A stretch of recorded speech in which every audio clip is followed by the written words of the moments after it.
Hi everyone, and welcome back to my channel. This is Svetlanascorner Corner and my name is Svetlana. I'm a vice president of a nonprofit called We Got This, where we focus on a lot of issues that are facing the Departments of Corrections, prison reform, and so forth from all different angles. So the video I have today for you I thought was really interesting and kind of covers a lot of different opinions. On Labor Day of this year, 2025, there was apparently 3 different assaults in the Connecticut Department of Corrections. So that's 3 facilities, 3 different assaults. Now the union, the corrections union, states that the uptake in violence is related to shortage of staff. I thought that we should get different opinions on this. I thought that we should look at what the media says. I thought we should see what somebody that is incarcerated in those facilities will say, because they see how many staff and what's going on that from this angle we can't see. So if this sounds like a video you want to see, well, let's jump into it. I played it innocent, a feel of discontent. I'm finally facing it all, fearless. Alright, so first I'm gonna play a short clip for you. This has been on a lot of news channels, and it does cover what happened on Labor Day of 2025, at least from the news standpoints. Labor Day weekend at Connecticut prisons. The union that represents correctional officers released a report on Wednesday revealing a handful of officers were hurt in 3 different assaults at 3 different prisons. Fox 61's Glenn Kittle joins us now from outside the McDougall-Walker Correctional Institution in Suffield, where one of those assaults happened. Good morning. Multiple corrections officers were badly hurt in a series of violence that happened on Labor Day. The first of 3 incidents that happened at 3 different prisons started at around 2 p.m. at the York Correctional Institute. Now, according to the report, it states that one officer was trying to break up a brawl between 4 inmates who refused to stop fighting after an officer told them to stop multiple times. As a result, the inmates had to be physically separated and restrained, and one correctional officer was taken to the hospital with multiple fractures to his left leg and ankle while trying to break up the fight. The union says this officer now faces a difficult road to recovery that will include pain, surgeries, and significant rehabilitation. The second attack happened at 4:02 p.m. at the McDougall-Walker Correctional Institution. The report says an inmate allegedly charged an officer, and the officer suffered a head wound while restraining them. The union notes that a chemical agent had to be used to get the situation under control, and 2 officers were injured in that incident. The union says another officer received a mental health evaluation because of the stress and trauma caused by that situation. The third assault took place at 8:29 p.m. in Cheshire. And now, according to the union, an inmate was choking another inmate, and that fight was eventually broke up. But during the process, one inmate turned violent on an officer, and as a result, 4 officers were hurt in that incident. One of the officers suffered a head injury, causing a concussion, while the others had injuries to the neck, back, and knees. A joint statement was released by the presidents of Council Force Correctional Officers Employees Union, and it highlights how changes to state policies are endangering correctional officers. It says in part, quote, "For more than a decade, Connecticut's prisons have been stretched to the breaking point. Then the state legislature passed the PROTECT Act, making a bad situation much worse. Codes of conduct serve one purpose: to keep staff and inmates safe. The PROTECT Act forces correctional officers to shoulder impossible burdens. Yet the state refuses to hire the staff we need to safely implement these policy changes. Officers are being left alone in dangerous situations, and now lives are on the line." The union also says that these correctional officers have faced these pressures while also dealing without any reassurance of a fair union contract since July 1st. We have reached out to the state for comment on the union's report, and we are waiting on their response. In Suffield, Glenn Kittle, Fox 61. Okay, now that you've seen what's been on the news, I'm gonna read an article for you that was published. It's been published online. There's different longer versions of that article, but pretty much I'm going to summarize the key points here. So this is coming from Suffield, Connecticut. It states 7 correctional officers stationed in prisons across Connecticut were injured on Labor Day during 3 separate incidents involving inmates. according to union officials, of course. The union that represents prison officials said the employees were injured amid rising prison violence, an influx of weapons and drugs, and a staffing shortage that has deprived officers of backup. They're stating that the prisons have been stretched to the breaking point, and they also blame the Protect Act, which limits isolated confinement, for making their jobs harder. The 2022 state law forces correctional officers to shoulder impossible burdens, the officials say.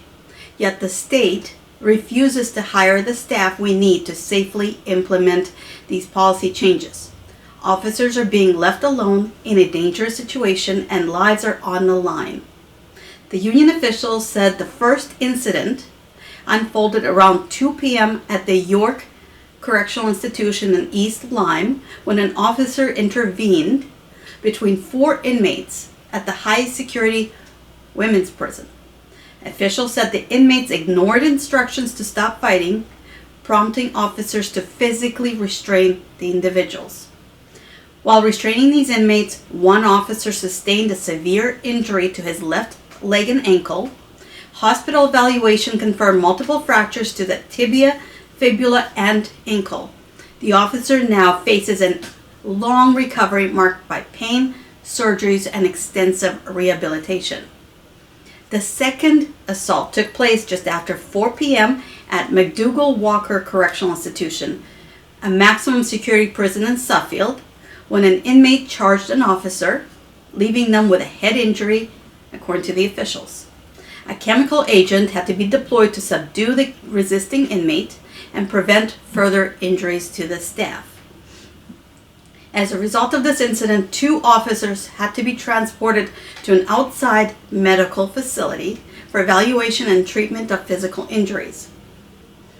Officials said a 3rd officer also sought outside medical assistance for a mental health evaluation due to the stress and trauma caused by responding to an attack.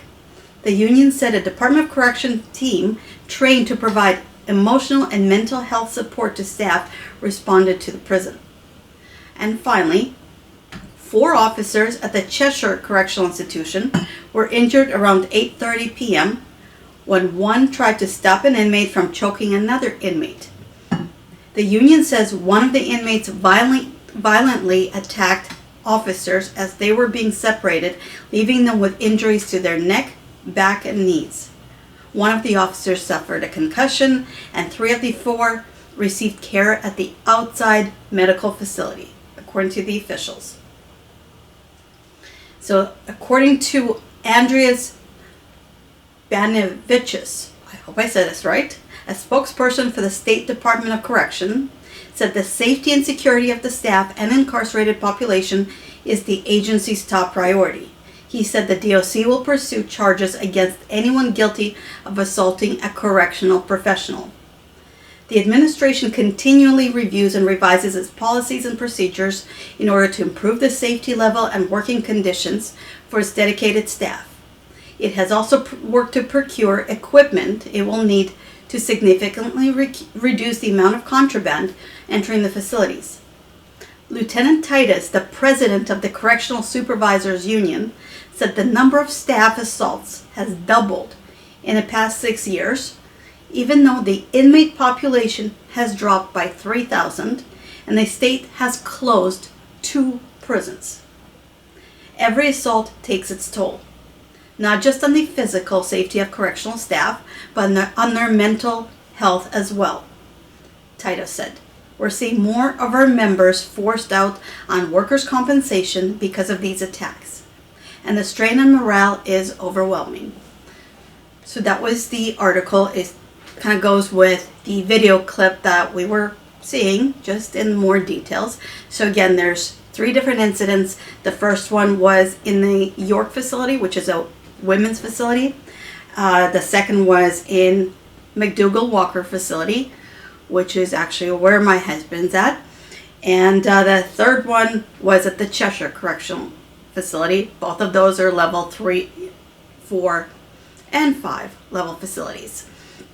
So as we see, there's a lot of input from the union that's representing the correctional staff. I want to point out that it's interesting to me that these articles are really coming up right now when the union is up for negotiations. They're negotiating different salaries, of course, higher pay, more time off, etc. So this comes at a very interesting time. They do mention shortage of staff quite a bit. They do mention how many staff are out because of injuries. One thing I did note is that they mention the Protect Act. And Protect Act is something you guys can look up, but it came out in Connecticut, I believe in 2021, and that is in regards to Connecticut having excessive amount of time in solitary confinement, and basically it was amounting to torture. So basically the point of the Protect Act was to give prisoners more time outside of their cells. And apparently this article does credit the uptake in violence to the Protect Act as well. So now, I actually, as I mentioned, my husband is incarcerated in McDougall Walker Institution. He's been incarcerated in Connecticut, and he's been through different other states, but he's been incarcerated for 25 years. And in that amount of time, you see a lot. And inmates know when there's shortage of staff or not. They know if the staff are injured. They know what happens, why one inmate may be in the fight with another, or why there's assaults going on. He's also a legal guy, so he looks at everything from a very logical point of view. I thought this would be a perfect time to get his feedback. And now I wanted to ask him questions so we get the point of view of the union, but we also get the point of view of the incarcerated individuals. So let's proceed to my phone call through Securus with my husband. First question, Mr. Joseph, I know you have seen the news clip, and I know you've seen the article because I sent it to you regarding the rise in violence in Connecticut prisons, especially lately. So my first question to you is, can you explain why that may be true? Okay. Well, first off, there's many reasons for violence in prison. Mostly, it stems from stuff that comes from the street, personal beefs out there and whatever have you, you know what I mean? But that's a small percentage. I would say about 10% of the violence that's in prison. About 90% of it actually comes from, in-house stuff, like the denial of medical treatment, the denial of recreations, the excessive lockdowns, the inadequate food, the outright disrespectful treatment of prisoners or their families, even when they come and see them. There's a range of different things. It's not like, prisoners just wake up one day and say, you know what, I'm going to assault somebody or I'm going to assault a CO. That's just not how it is. We have politics inside the prison system to where even general beefs that happen in the streets or even in prison for that matter very rarely end in a violent situation. And if there is a fight that has to take place because say like somebody killed someone's relative or something like that, and it's a hard one to let go, it's usually something where it's sanctioned to be just a one-on-one fight, and both parties understand that when the police arrive to stop. But very rarely, sometimes the emotional, response when they're fighting because the loved one and their passions are running deep, they sometimes don't stop, and it causes the officers to have to come in, and have to break it up. But usually when they come in, what it is they just say, stop fighting, and they immediately spray you. Then they give you a chance to stop fighting. And then from there, it goes into, other aspects of, what the police claim are injuries. Okay. The next question I have, well, the news reported that the union representative claims that the uptake in violence surrounds the passage of the Protect Act and, of course, understaffing. So can you reply to that and explain the Protect Act kind of briefly? All right. Well, yes. I very much do want to address that misconception that is being told to the public because they deserve to know the truth as taxpayers of these correctional officers' salaries. So first I'll address the PROTECT Act and the understaffing claim after. The PROTECT Act is another fine example of the taxpayers' dollars in regards to officers' line going to waste, because the PROTECT Act absolutely has nothing to do with the violence within a correctional facility throughout the state. The truth is, correctional officers don't like the PROTECT Act simply for one reason: because they have to actually work now. Normally, you have officers that are like 4 or 5 assigned to a unit that normally only have 3 officers or 2 officers. They sit around, they do nothing for about 6 hours out the day. However, when they pass the PROTECT Act, they say that we have to come out of the cell for about 6 hours. Now they actually have to walk around, monitor what's going on, and they don't like that, because now they can't just sit down on their butts and collect a paycheck for 6 hours for doing absolutely nothing. So that's where their beef with the PROTECT Act comes in, because now they have to work. They have to walk around. They have to go do recs. They have to go do these things, and they don't like that fact. That's what that really, ultimately comes down to. You know what I mean? Even though the prison system pretty much runs itself by us, they don't really do nothing but turn a key or press a button. That's really all they do for a whole 8-hour shift. And most of the public doesn't know that, because the public is not allowed to come in and see that they don't do anything. We clean, we pass out food, we do every single thing inside the correctional system.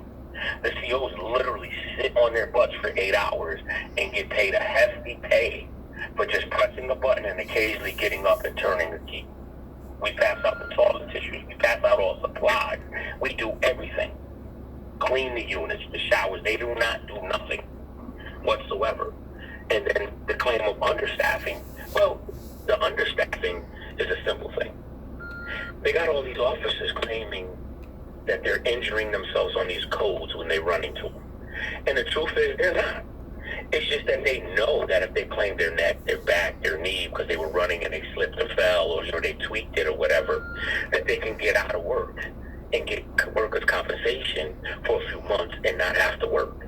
And then what ends up happening is, because you got so many people out for that reason, then you got all the officers that are out for, these investigations that they lobby against them for whatever reason. It may be PREA, maybe, allegedly they brought drugs in, or, like one officer was out for almost 2 years for his cousin, giving him a phone call from the county jail to tell him to call his father to let him know that he's in jail. Could he please bond him out? Because he's an officer, he didn't think nothing of it. It was like, it wasn't no big deal. It was my family relative. I just called my uncle, told him that, he needed him to get him out. Well, another officer wanted to be vindictive and reported him. And after numerous times of reporting him, finally, the warden that's right now in Walker, warden Jesus Guadarrama, he decided to push the paperwork and have this guy investigated. Now they put him on workers, leave while they're investigating for 2 years, only to reinstate him 2 years later because they had no justified evidence to even take him off of duty in the first place. So you have that issue. You have the workers' compensation issues, when they're coming out saying that they're getting injured. And then the fact that they don't want to utilize their drafting policy to force officers to work when they're understaffed. They'd rather just lock it down, sit around, do nothing. Absolutely. When they lock it down half the time, there's 4 or 5 officers sitting inside of a unit. I'm in a SEG unit right now. And there's only supposed to be 2 floor officers and 1 officer in the bubble. There's days that when they lock us down, like this whole weekend, we were locked down on first shifts. You're talking about 4 officers sitting in there doing absolutely nothing. Why in a segregation, when it only takes 2 officers to take you out for showers or rec, are we locked down? So would you say the workers' compensation claims are the reason, or the biggest reason, for the understaffing? They are. They are. The biggest reason before that is because of the workers' compensation claims. The fact that they're putting these guys on, leaves, administrative leaves, because of whatever the alleged investigations, and they have protocols that they're supposed to follow as to timelines on how long they got guys that have been out for 2 or 3 years, and that the taxpayers are paying their bills, even though that's happening. They're still paying their checks, and they're not working. They're not doing nothing, and DOC is just taking their time, dragging their feet to do it. So why would the unions sanction that? Well, it's not that the unions sanction it. You got to understand, the unions is made up. You know, you got unit reps that are in here that are COs and stuff like that. They're always looking for a bigger payday for nothing. They're always claiming that, oh, there's so much violence, you know, this, that, and the third, you know, our jobs, you know, we're risking, they're not risking nothing. They're just saying that for the public because the public doesn't know. So they report little things like they have been doing in the news about these things. As you see what just happened right now recently with an officer, Lance Ramiro. He was just arrested for actually beating his wife, choking her, and kidnapping his kid and having an 8-hour standoff with them in the vehicle. They are already actively having a campaign to try to get the least amount of time by saying that he suffers from PTSD, he's got mental illnesses and all of these things from the job and from his time in service in the war to justify this horrendous crime. You have a commissioner who has been accused of sending child pornography to Ashley McCarthy, a woman that he was having an affair with in the DOC. He was sending his penis pictures to her, and it went to her daughter, who was a 12, or either her daughter or another girl that was 12 years old. And allegedly, you know, that these things are happening, but when you have all the way from the top of the DOC doing these kind of acts, which are criminal, and there's no accountability, how do you expect any unions or anybody else to hold these people accountable for the acts in which they are committing in here? So speaking of this officer, when you saw that on the news, were you shocked that one of the valued correctional officers would do something like that? No, because this particular officer itself, he works generally in the SRG and Administrative Segregation Unit. Him and another officer was just involved in a serious assault with a kid named Mickey Quinones, who's home now, a young kid. They jumped on him in a cell. The officer pressed charges against this kid to stop him from going home. However, you know, he went to court and all of that, and he was able, because of the videotape, to show that what the female was alleging was a false. So she was supposed to have gotten fired. He was wrapped up in that for giving false information in his report. So no, it's not a surprise that it was him. Not at all. It wasn't a surprise to me. Because this stuff happens all the time. There's drunk drivings.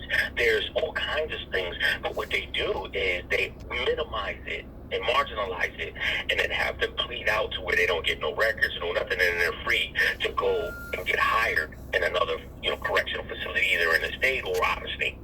So it's always a whitewash cover-up in these areas with these officers when they commit criminal acts. There's no accountability. So I was going to say, what are the chances he's going to blame it on PTSD and something to do with the job? But They're already doing it. Yeah. They're already doing that, and they're already doing that in the news.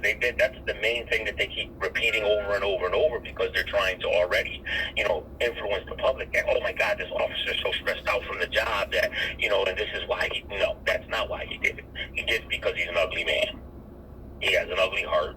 Because if you do anything to a child, you're not a normal human being, because a child is innocent, no matter how you look at it. They don't deserve no act of violence towards them. So you can't justify that, you know, it was PTSD and this. If I did that, you would want to give me 25 years or more. What, because he's an officer, it means that he gets leniency?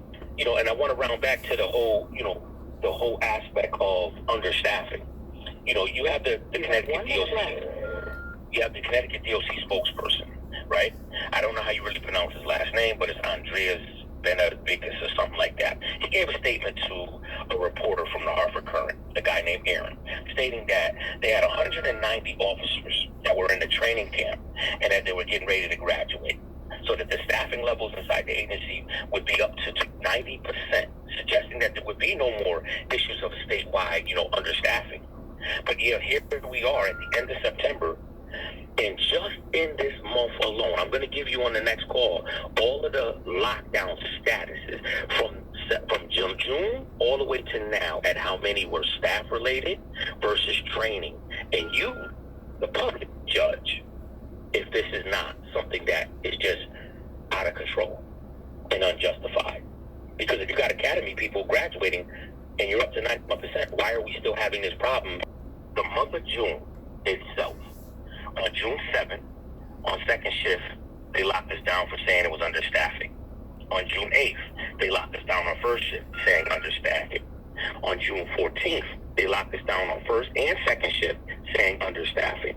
On June 15th, they locked us down on first and second, stating understaffing. On June 21st, they locked us again down on first and second shift, stating understaffing. On June 24th, on first shift, they locked us down, claiming training. On June 27th, they locked us down again on first shift, claiming training.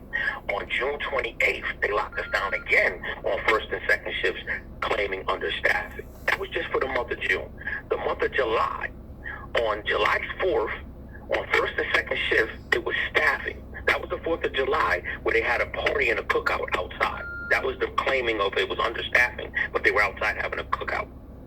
On July 6th, we got locked down on first shift for understaffing. On July 17th, we got locked down again on first shift for training. On July 19th, we got locked down on second shift for understaffing. On July 22nd, we got locked down again on second shift for training. On July 26th, we again got locked down on first and second shift for understaffing. July 28th, we got locked down on second shift for training again. In the month of August, we only had one, luckily, which was the 27th, and that was for first and second shift for training purposes. Now, we're going to take you into this month here right now. As of September 4th, we got locked down on second shift for training. September 10th, we got locked down on second shift for training. September 13th, we got locked down on first shift for training. September 14th, we got locked down for first shift for understaffing. Oh, my bad. Let me back up. September 13th was first shift for understaffing, not training. Sorry. September 18th was first and second shift for training. But they had a food truck outside, and they called it CO's Wellness Activities, where they were outside eating and having fun, and while we were locked down, and they called that training. On September 19th, on second shift, it was training again. On September 20th, on first shift, it was understaffing. On September 21st, it was first shift understaffing again. So please, how can you tell me when the law was passed and the PROTECT Act itself, it said you're not supposed to lock us down more than 24 hours in a certain set period of time. And here, they exceeded that time, quadrupling that time. How is this justified? So How is this not a problem? just to expand on that a little bit, so lockdown means there's no showers, no programs, and no visits. Okay. No, nothing. And if you're not lucky enough to have a tablet that can use a phone, then you don't talk to your family either. What about people that are going in front of a parole board and they say you didn't complete a program because they were locked down and didn't attend it? Oh, well, too bad for you. It sucks. That's pretty much what they say to you. They don't care.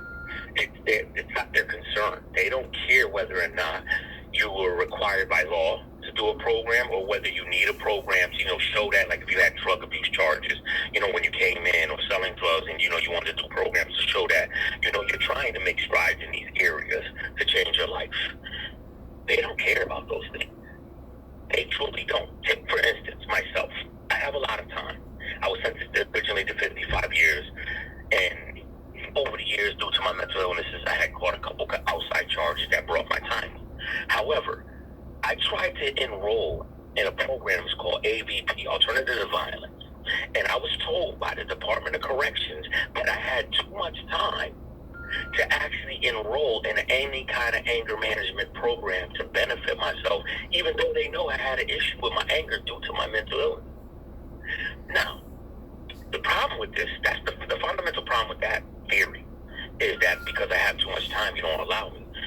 It's a flawed one, because right now, Connecticut has passed a law for people like me to be able to go to court, which I am in a sentence modification due September 30th. I'm supposed to go back.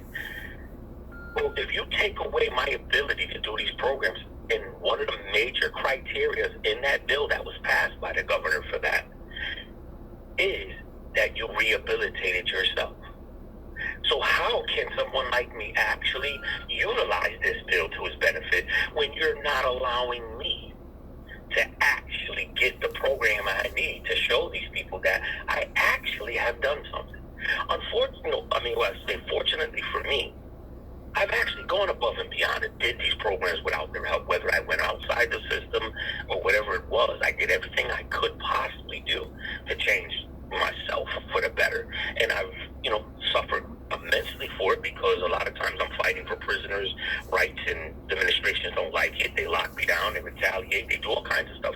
I'm currently being retaliated right now. I've finished the SRG program that I should have never been on due to lies and that are clear, and I got documentation, but I'm still not taken off this computer, which is affecting my time with my family, my wife and my daughter.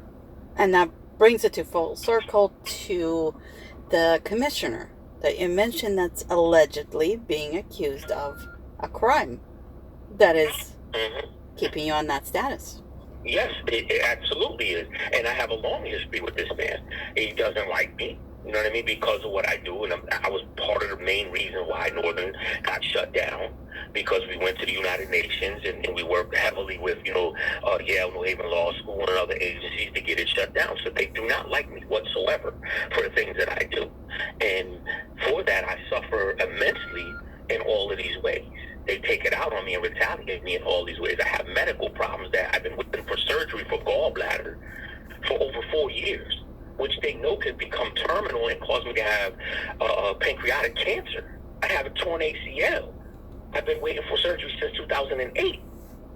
I had a herniated disc in my neck that I had to have surgery for, and I got a plate, and they're refusing to give me proper medical treatment as far as a pillow and mattress to combat that. I still have 2 herniated discs in my lower back that has not been fixed, that caused my legs to go numb, and sometimes incontinence where I urinate on myself.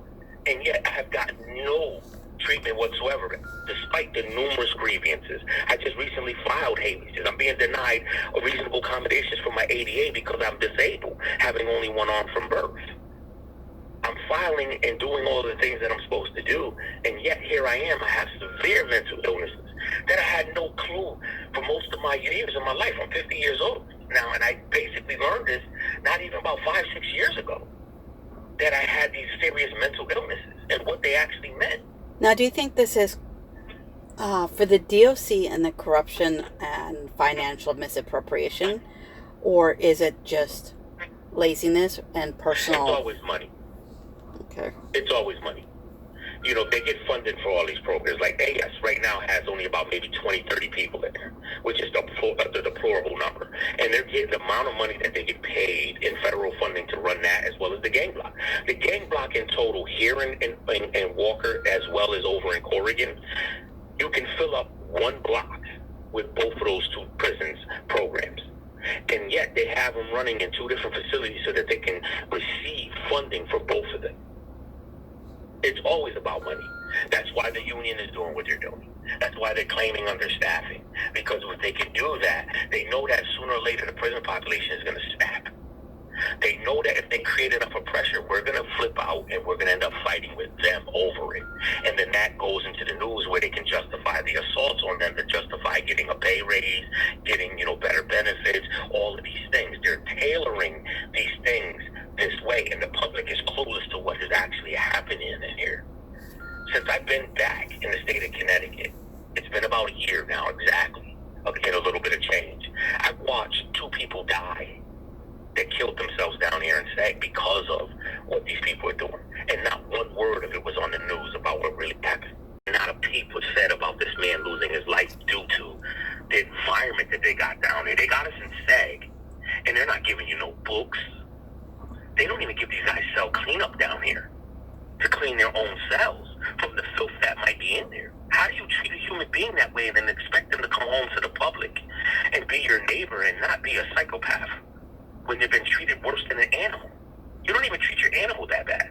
Well, you just mentioned that this is all about money, and yet the DOC highly emphasized that they closed, is it 2 or 3 facilities in the last while? Oh, they closed about 4 or 5. Yeah, they closed about 4 or 5. The prison population is down to that lower number that it's been in 30 years.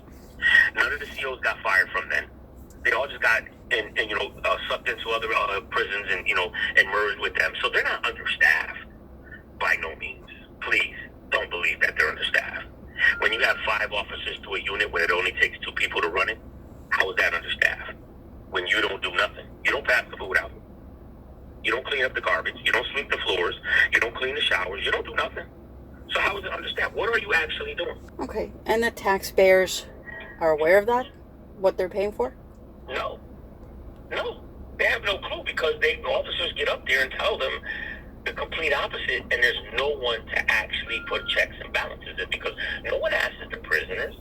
No one asks us what's really going on in the system. They just take their word at face value that this is what's happening. Oh my God, I can tell you from personal experience, almost every assault I've ever had against an officer came after months or years of psychological and physical abuse by these individuals to the point where my mental health couldn't take it no more and I snapped.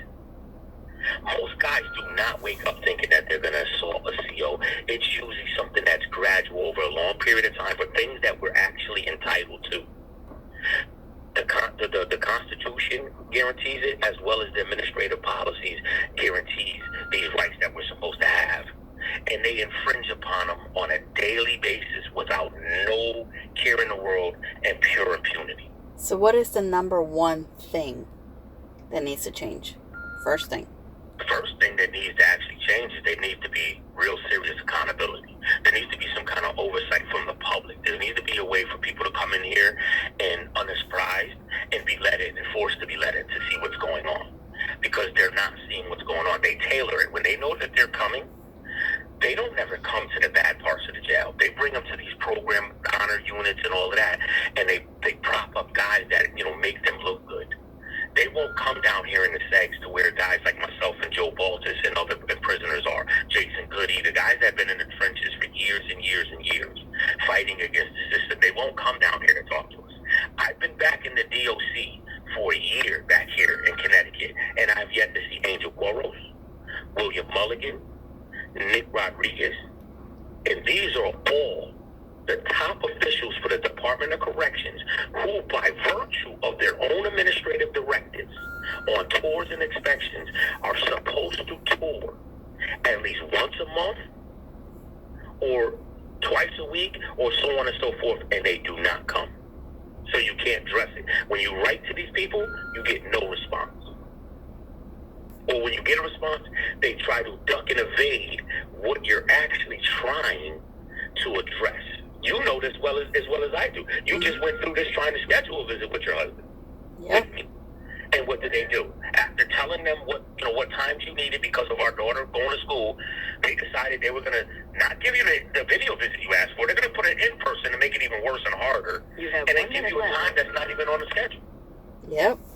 Right in the morning. Yep. They do.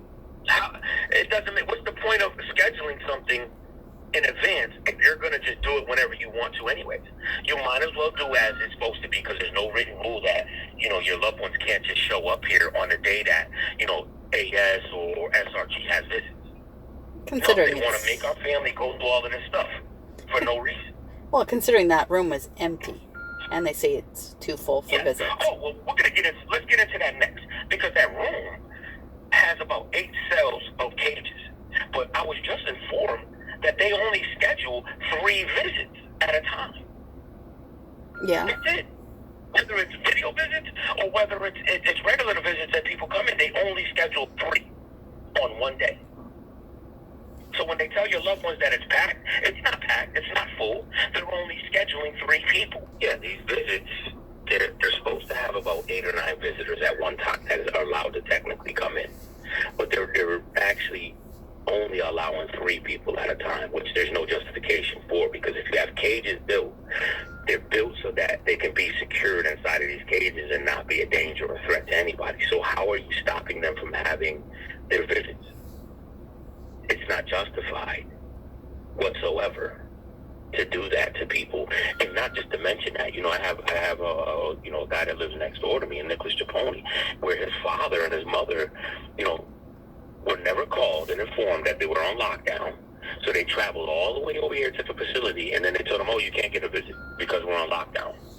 No courtesy calls to tell them this, no nothing. He himself has scheduled visits on specific days, and they put his visits for early in the morning when his family can't even come up. And then let alone, didn't even tell him what day it was or what time it was. And how likely is that by design? It's 100% by design because, first off, we have to go through our counselor, and our counselor doesn't like to do his job. And that's just plain and simple. He doesn't. You know, you write to him about support requests, he never answers the request. And if he does, he makes a mistake on what you ask him to do. You know, and it's not, you know, an accidental mistake. He's doing all of this by design. If he even comes in, half the time he doesn't show up. And then when he does it right as he's going out the door at 3 o'clock because they don't get paid overtime, the counselors. So he'll come down here and see our unit when he knows me and bosses have a lot of legal stuff going on in the courts. So we have, you know, e-files that have to go to the courts and stuff like that, or legal copies that need to be made. He'll show up at about 2:50 something, knowing that it's impossible for him to do what he's supposed to do for us. And then say, oh, I'll come tomorrow morning, and then don't come in at all work. So they know what they're doing. It's all by design. Everything that they're doing is by design. You know, when you sign up for sick calls, everything is done by design. It's all a game, you know, and they will not stop doing what they're doing until the public takes notice to what is going on and that their money is being wasted. The prison system needs help. We can't live like this. This is a recipe for disaster. I've been in the system a long time, and I see the writing on the wall that we're going backwards immensely, and this is a dangerous time because people are going to die over this. You know, whether they're killing themselves or officers killing them or whatever, it's a dangerous time we're in right now.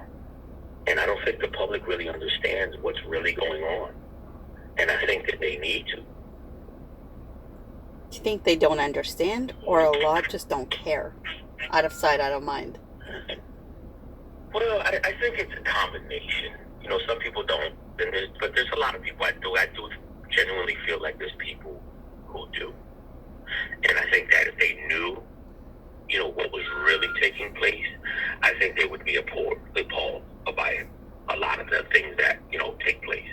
You know, like when you ask an officer, hey, I need some toilet tissue, and, you know, you don't have none, and the closet is 2 feet from your cell, and he tells you my next tour, and then you got to wait 15 more minutes, and then he comes up with that, oh, my next tour, and then he doesn't tour the next time, and then you ask that CEO, and he tells you the next tour, and then before you know it, it's about 2 hours you've been holding your feces in, and your stomach is killing you.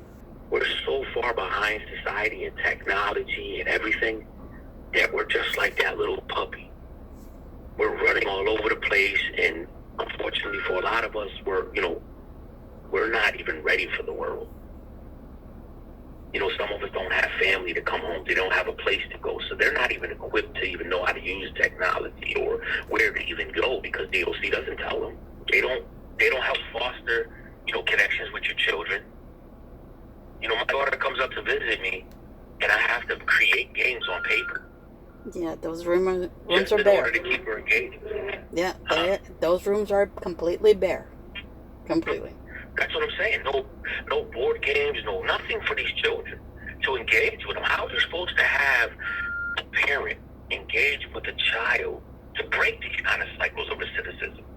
You know, to build these bonds. How do you expect the parent, you know, whether male or female, to want to change their lifestyle if you're not giving them the incentive? Children are the most powerful incentives for us to want to change. But if you're not giving us that platform for us to sit with our child and understand this kid and be involved in these kids' life, whether it's helping them with homework, it's easy, they can do that. You know, set it up to where you can do homework with them when they come. You know, these are things that could be done that they're just choosing not to do. And the only reason why I know these things is because of my out-of-state transfer. When I went to Oregon, I was blessed with that opportunity to be involved in clubs and things that where I was able to speak with politicians and people from the community that engaged in the prisons that helped us. This is what helped me and you build our nonprofit today. We got this because of that opportunity. I never in my life would have thought of doing nothing like that, to give back to the community and give back to the prison system the way I did, if it wasn't for that platform. And this is the things that we're not having. These are the things that we don't got.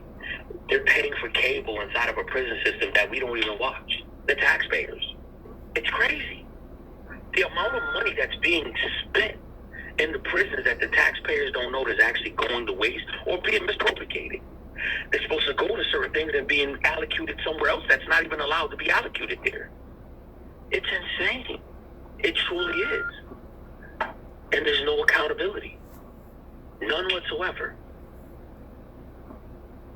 But I digress, you know. I just hope that the public, you know, wants to help.